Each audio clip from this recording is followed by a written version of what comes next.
Jésù Kristi ní òròwúrọ̀ ni bàbá ń ṣí létí tó ń gbọ́ tó sì ń gbà ohun tí bàbá ń sọ ó sì ń tẹríba.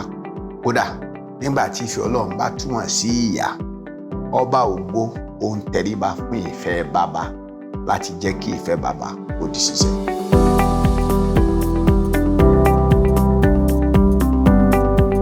Ọba àwọn ọba, ògo ni forúkọ rẹ̀. Ọlọ́run rán ọ̀rọ̀ rẹ̀ sí wa, jẹ́ ká rí àánú gbà. Jésù Kristi Olúwa wa, àmín. A fẹ́ wo ògo ìwà Kristi. Ògo ìwà Kristi. Nínú ẹ tẹ̀lé mi ká lọ sínú ìwé ìhìnrere Jòhánù orí 1 ẹsẹ̀ 14. Ọ̀rọ̀ náà sì di ara. Ìhìnrere Jòhánù orí 1 ẹsẹ̀ 14. Ọ̀rọ̀ náà sì di ara, ó sì ń bá wa gbé. Àwa sì ń wo ògo rẹ̀, ògo bíi ti ọmọ bíbí kan ṣoṣo láti ọ̀dọ̀ bàbá wa. Ó kún fún oore ọ̀fẹ́ àti òtítọ́. Ó kún fún oore ọ̀fẹ́ àti òtítọ́. Nínú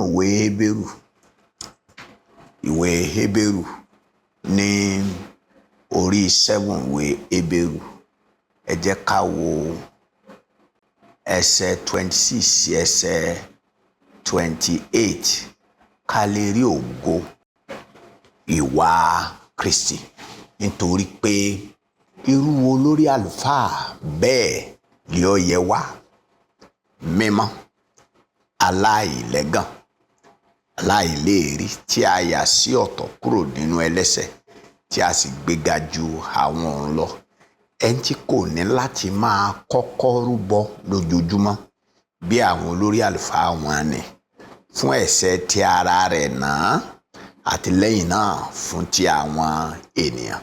Torí èyí tí ó ṣe lẹ́ẹ̀kan ṣoṣo nígbà tí ó fi ara rẹ̀ rúbọ. Nítorí pé òfin a máa fi àwọn èèyàn tó ní àìlera jẹ olórí àlùfáà. Ṣùgbọ́n ọ̀rọ̀ ti búra tí a ṣe lẹ́yìn òfin, ó fi ọmọ jẹ́ ẹni tí ó sọ di pípé títí láé. Níbí ni a ti fi ògo ìwà Kristi hàn. Ògo ìwà Jésù Kristi Olúwa ni a rí nínú ìrìn rẹ̀ nígbà tó wà nínú ayé.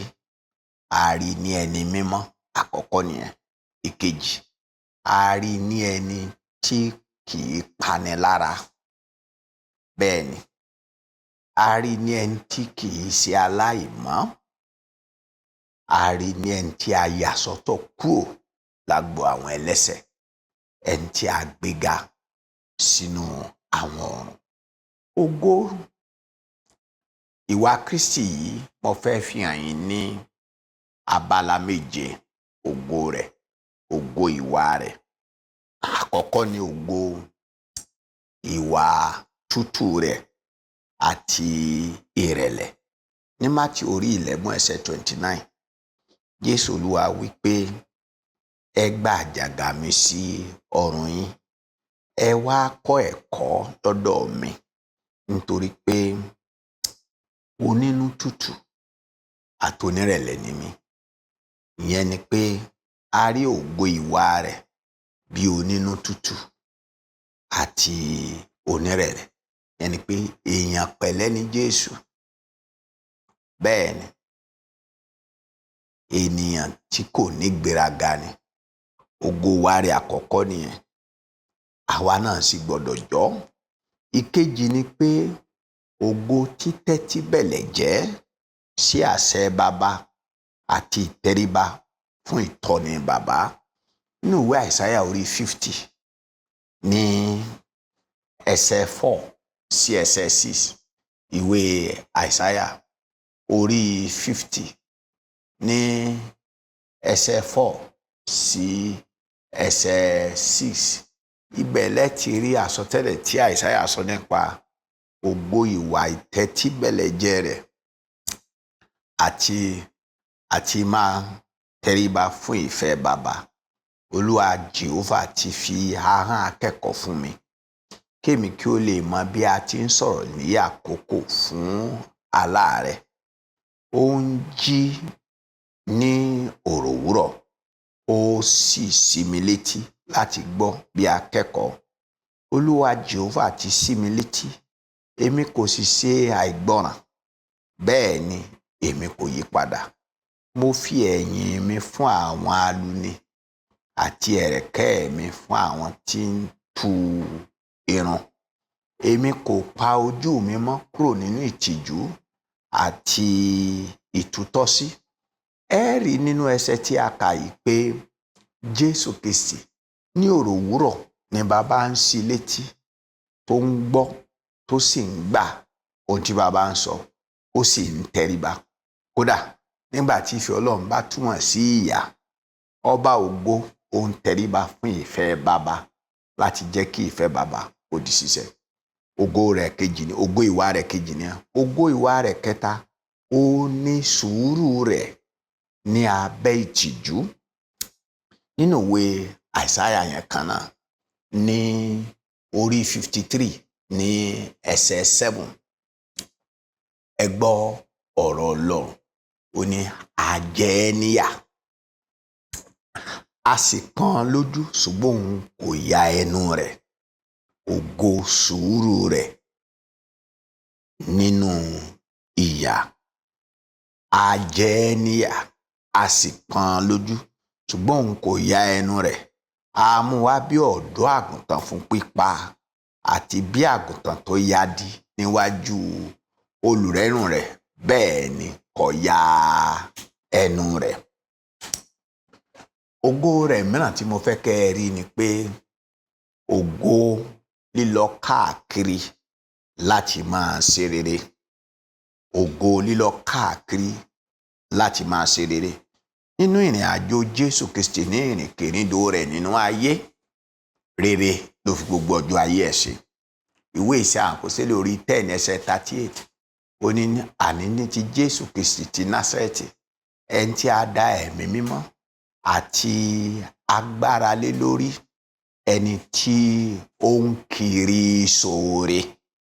Akiri sóore ni Jésù, asóore kiri ni Jésù, ìwà ẹ̀ nìyẹn.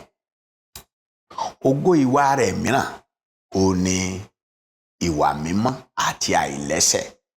Ọba ògo ò ní ẹ̀ṣẹ̀ kankan. Jésù Kristi kò ní ẹ̀ṣẹ̀ kankan. Nínú ìwé Hébérù orí 7 yẹn tí a kà lẹ́ẹ̀kan, Hébérù orí 7 ẹsẹ̀ 26, a sọ fún wa pé olórí àlùfáà tí Ọlọ́run fún wa, ó ní olórí àlùfáà tí kì í dẹ́ṣẹ̀, olórí àlùfáà tó jẹ́ mímọ́, ẹni tí kò pani lára, ẹni tí kò sí àìmọ́ nínú ẹ̀, tá a yà kúrò lọ́dọ̀ àwọn ẹlẹ́ṣẹ̀, ẹni pípé ni. Bẹ́ẹ̀ ni ògo rẹ̀ mìíràn ni àpẹẹrẹ jíjìyà lọ́nà àìtọ́.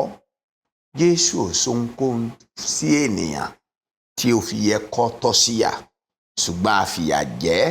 Ṣùgbọ́n ẹ jẹ́ á wo ògo ìwà rẹ̀.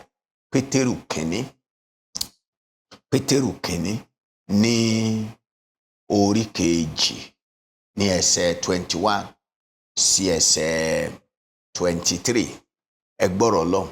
Nítorí inú èyí ni a pè yín sí, nítorí Kristi pẹ̀lú jìyà fún yín, ó fi àpẹẹrẹ sílẹ̀ fún yín, kẹ́yìn kí ó lè máa tọ ipasẹ̀ rẹ̀.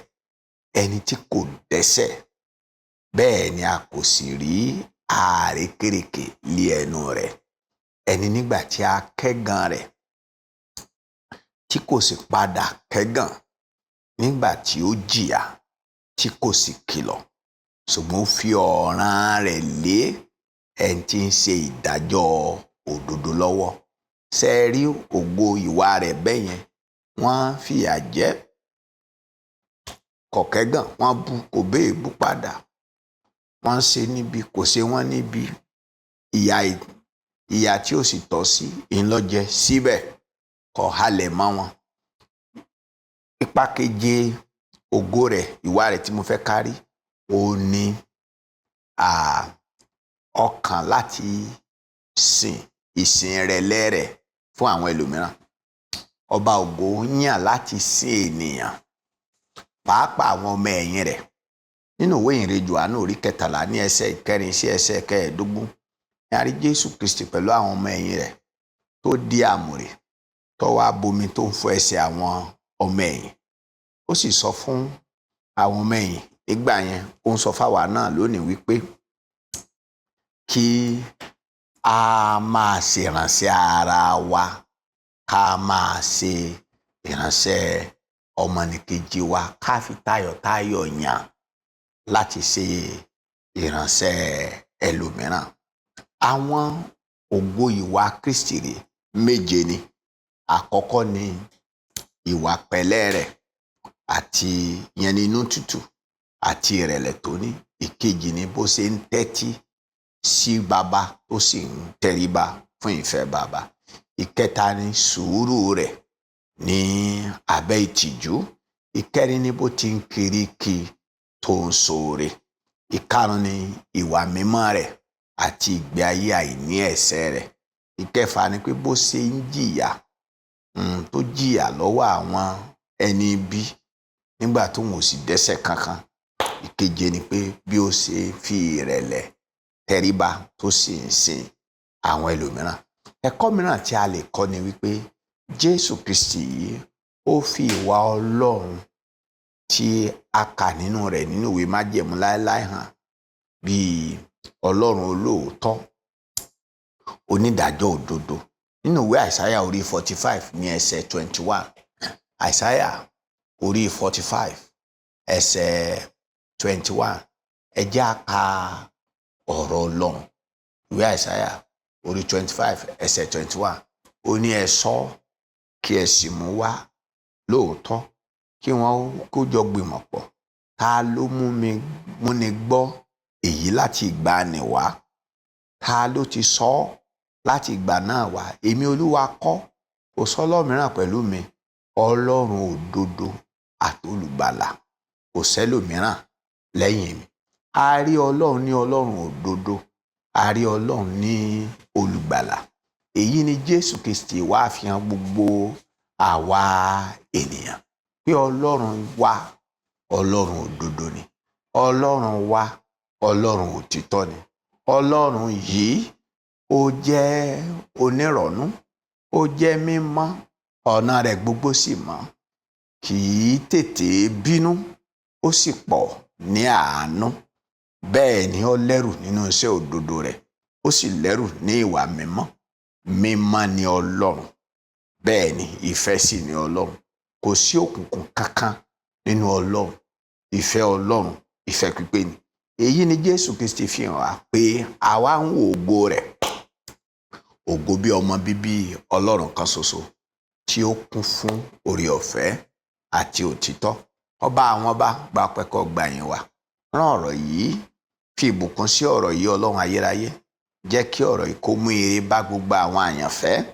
Ayérayé, jẹ́ kí gbogbo wa ó lè wọnú ìrírí ògo ìwà Kristi ní abala méjèèje tí a ti yẹ̀ wò. Bẹ́ẹ̀ ni kó rí Olúwa. Jésù Kristi Olúwa wa. Àmín.